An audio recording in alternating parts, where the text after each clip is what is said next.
Today, I'm going to help you be more profitable sooner in your flower business on your cut flower farm. I've got some tips and tricks today that I wish I had known right from the beginning. I'm going to share them with you, and we're going to get a little political. Not really, but yes, really. Just because I feel like I want you to know who I am. I don't want us to walk a path together and then you're like, what? She thinks what? And then tell me off or anything like that. So let's just get that out of the way and stay with me as we work to make your flower farming successful. Welcome to Learn Cut Flower Growing. Whether you are an inspiring green thumb, a busy mompreneur, or simply seeking a passion, you are in the right place. If I had to do it all over again, knowing what I know now, I would do it smarter. And that's what I'm sharing here. I want to take years off your learning and help you bloom with confidence in your garden. Each episode, I'll share practical tips and ideas, heartfelt stories, and expert insights to help you grow and find balance in your journey. I'm Paula Rice, your cut flower farmer guide. I've been growing for 16 years, and I'm an expert in my field, literally. So grab your gardening gloves and listen to me while you work, or grab a cup of coffee and relax as you learn to manage a cut flower garden and business. Okay, today's first big takeaway has saved me so much in finances and helped me to power up, make better decisions, stand back, and really get a view of where I was making money and how I could make better choices. And that one thing is the profit first method for doing your bookwork. And I read this book years ago by Mike Michalowicz, and I literally read it twice, and I went through it from the beginning to the end, and I was absolutely horrified because I'd been struggling along in the business for a long time. You know, we all do the same things. We're like, oh, next year I'm going to do this, so I'm going to take all my money, I'm going to invest it here into this next thing because I want to be more successful. I want to come with more flowers. I want to branch out into this market. Or you're living off credit cards to do the next big idea. And I want to save you from that. And this profit first model is so amazing. And it goes something like this. And it's so simple. And you have got to do it. You open up several bank accounts, okay?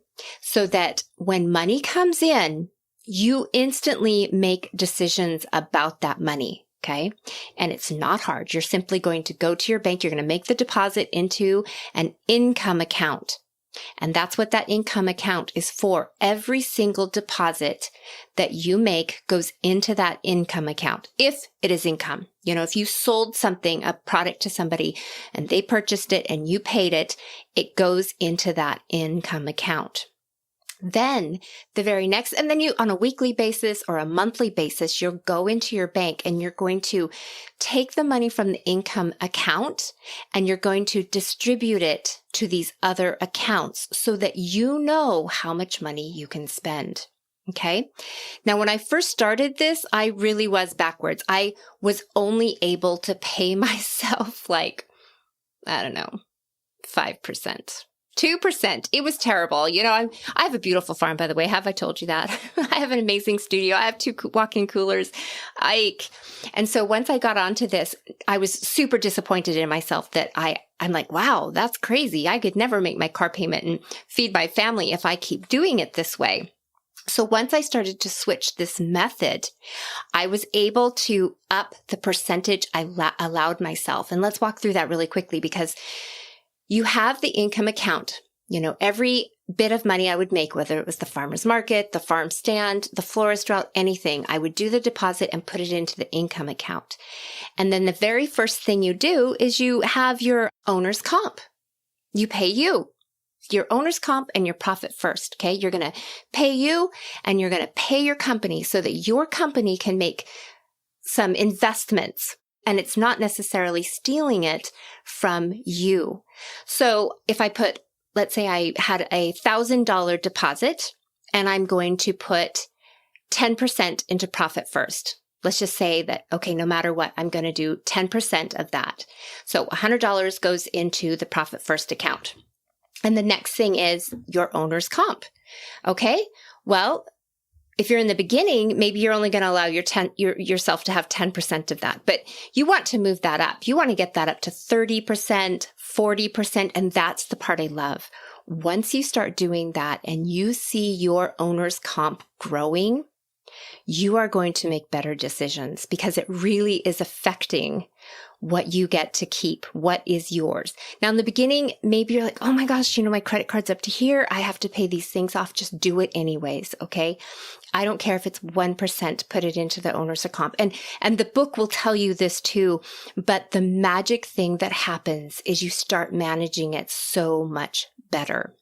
You will say, I'm not going to buy that with the credit card because I don't want to steal from the other accounts. So you have your profit first, and you're going to probably start out kind of small in there, but you're going to grow it to where you want it. Then you have your owner's comp account. You're going to pay you first, whether it's 5% or 40%, wherever you want to get to. Fantastic.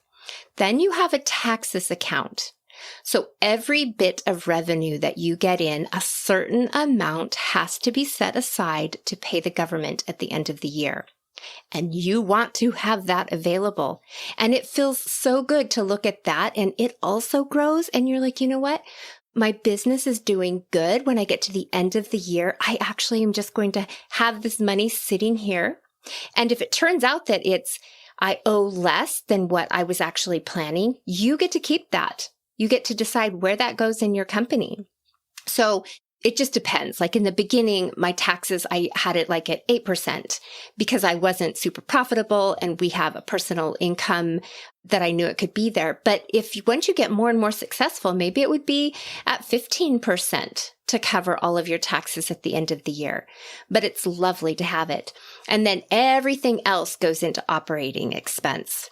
So basically for me, I plan on about 50% to go into operating expenses. And then that pays the labor and all of the bills for the company. But that is absolutely the best thing I ever did. And it is so easy to operate in that way. And at the drop of a hat, you can look in and feel good about what you're doing with your flower business. And here's the next thing that's kind of fun about that. Once you get ahead of your expenses and things like this, is you will come to that and you'll be like, okay, I see that this account has accumulated $20,000, $10,000, $5,000, $40,000. Okay.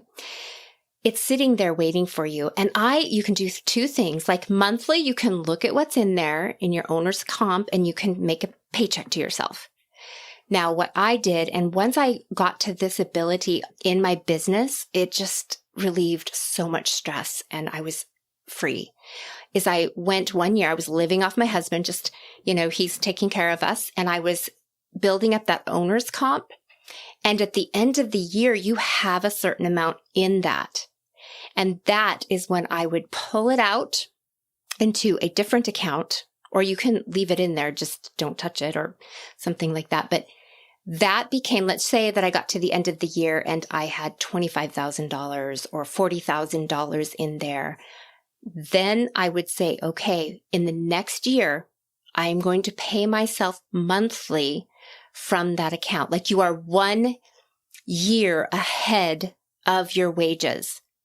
And that was just lovely when I finally got to that point because I could just take that, pull it into a different account and write myself a paycheck every month from that account. And it was free and clear. And then the current year that I was working in was building my account for the next year.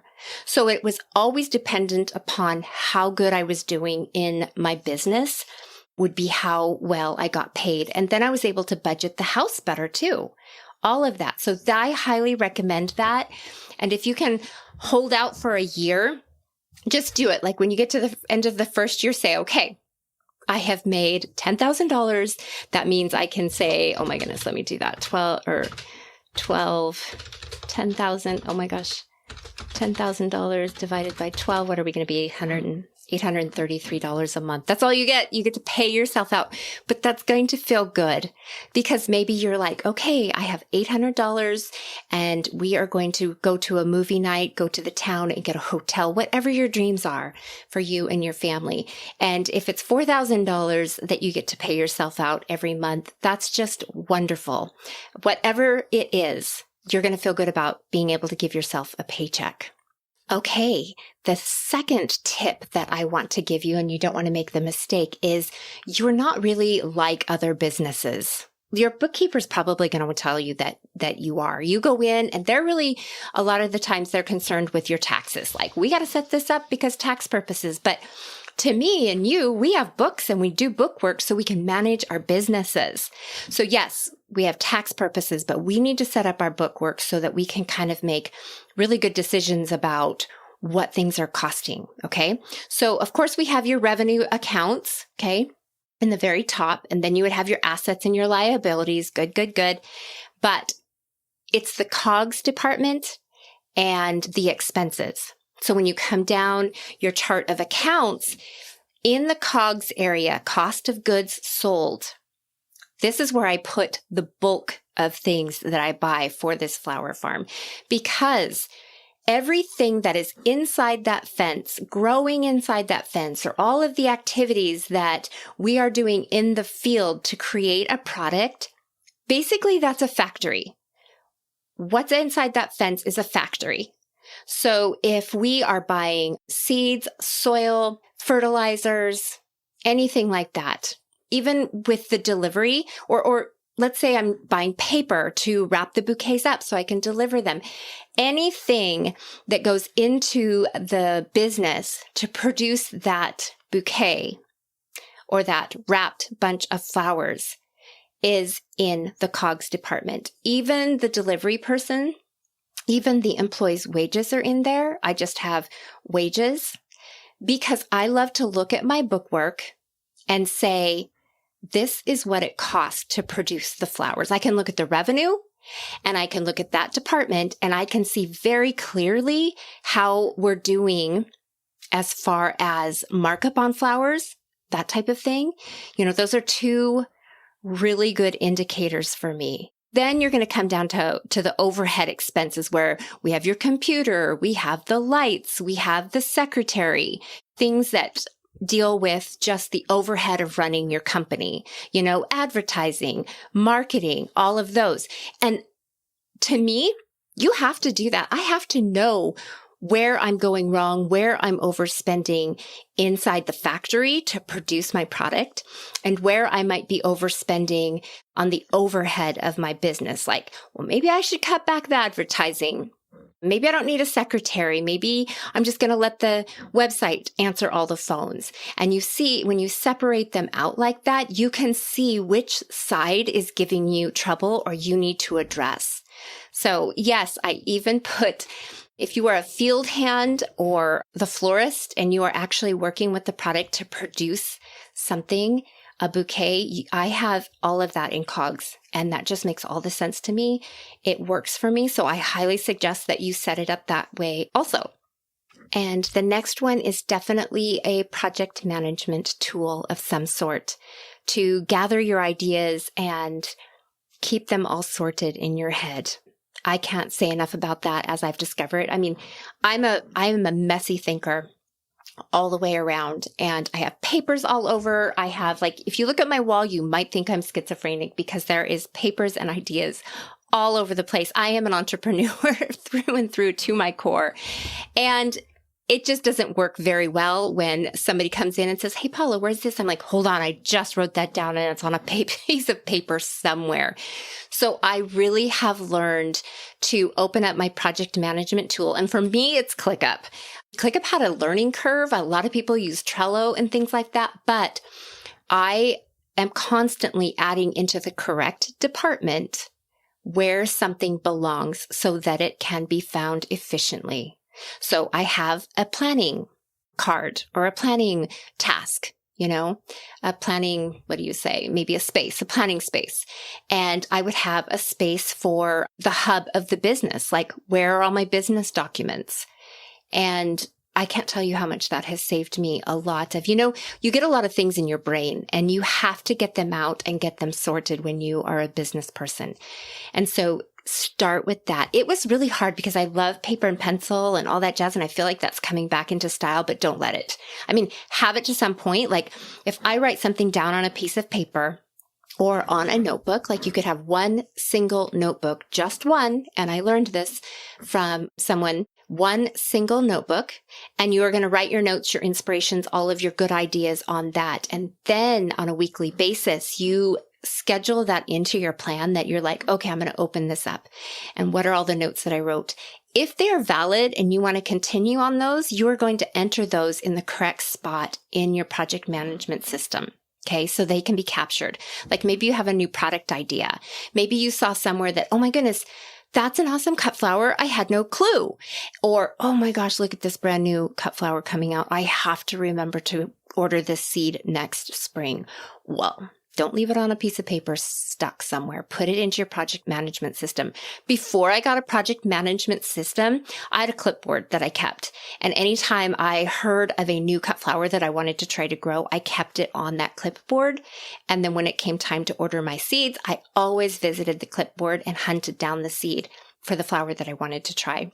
But I highly recommend getting a PM system. People use Asana and all of that stuff. They're all great. And force yourself to get that way. And that's going to save you a lot of time. Okay, you guys, I'm going to dive into a little bit of my quirks and who I am, who Paula Rice is politically, religiously, all those things, because I'm a package deal. Okay, I don't take off my faith. I don't take off my womanhood. I don't take off my whiteness. I don't do any of that. It's a package deal. It's who I am. Okay. And so I just firmly believe in the marketplace of ideas and how precious that space is. So because I'm a small business and I am sharing my life and the things that I've discovered, all of that is going to come out. If I start talking about a certain prayer or a Mary path that I want to grow or create, I just want you to know, oh yeah, that's right. She's Catholic. She does that type of thing. Okay. And I also want you to know in this journey, as I bounce ideas off of my head, and the same with you, my friend, is that I always want to step into a greater level of truth. Okay, that's the point. Paula Rice isn't right on everything, but I do love to talk about it, discover it, hear opposing ideas so that I can think about that and just grow as a better person. Because I don't know everything and I do want to step into truth. But the point is, I have to step into truth. Okay, Paula Rice knows she's not God. And I do believe in God. And so I just want you to be aware of that I am growing also. And I probably need to reserve the right to change my mind as I discover something better in this journey. Second thing is I tend to politically vote for less government involvement. If I look back, that's pretty much how I judge things is I don't like to have too much government involvement on everything. I don't think they are the solution to making social problems go away. In fact, a lot of times from personal experience and having family be a part of those, I feel like they're just an entrapment and it's hard to get them off. So I tend to vote for freedom, less government involvement. I homeschooled my kids for many, many years. My oldest daughter was 100% homeschooled. And then we tried a little one-room schoolhouse in Montana. And then we were back to homeschooling. And then, of course, once my daughter opened up her business and this business was going, I finally couldn't handle everything. And I put the kids into public school. Here's the thing I kind of want to say is there's so many ways to get educated. I mean, and we all know this with the internet. Holy smokes, the idea of education really does need to change. Everyone needs to just become who they're supposed to become for themselves and for the greater good of everybody else. And we need to stop thinking there is one way to do this. Public school is convenient, but it is broken. It is broken. And there's lots of really good teachers out there, but there's lots of people who shouldn't be teaching too. And just from putting my kids in public school, they came back and they're like, wow, this is, I don't know. They're just not in control. I feel like going both ways, teachers and parents, it's kind of babysitting. Like a lot of babysitting, a lot of bad behavior sits in there. Like sometimes I'm like, why? Just call up the parent, tell them to come sit next to their kid if they're not going to behave. Anywho, I homeschooled my kids. And so some of them went part-time to high school and the other part, they apprenticed. One started the apprenticeship for the electrical trade at 16. So he went to school part-time in the mornings. I had him attend public school. And in the afternoons, he worked for his dad, who is an electrician. And I have another son who at 16 joined the plumbing apprenticeship and he worked for a plumber all summer. And then on Fridays, because here public school only goes 4 days. And that's when he'll actually be my first son with a diploma. And I have one other that might. So I just love that. I love that parents can be in control of how their kids should be educated. I am a huge advocate of the vouching system. I wish that that would come through because if we put families in charge of how their children should be educated, man, I would just love to tell teachers like, you know what? What if 5 families got together and hired a teacher to take care of, 12 to 15 children and educate them. Anyways, that's getting off topic. I just want you to know that I homeschooled my kids and I just love parents stepping out of the box and doing what they want to do to raise their children and give them a good education. And I'm all about that. Power it up. Of course, I'm from Idaho. Everybody's moving to Idaho because Idaho is super homeschool friendly. And I had 5 of my 9 children at home. The last one we had insurance again. So I went back to the hospital. And here's the thing. My first one was born C-section. And the hospital at that time was like, well, if you've had a C-section in your past, you have to have the baby C-section. And I'm like, I am not doing that. So I asked him, I'm like, well, if I show up and I don't sign that paper, what's going to happen? And they're like, we'll deliver your baby, Paula.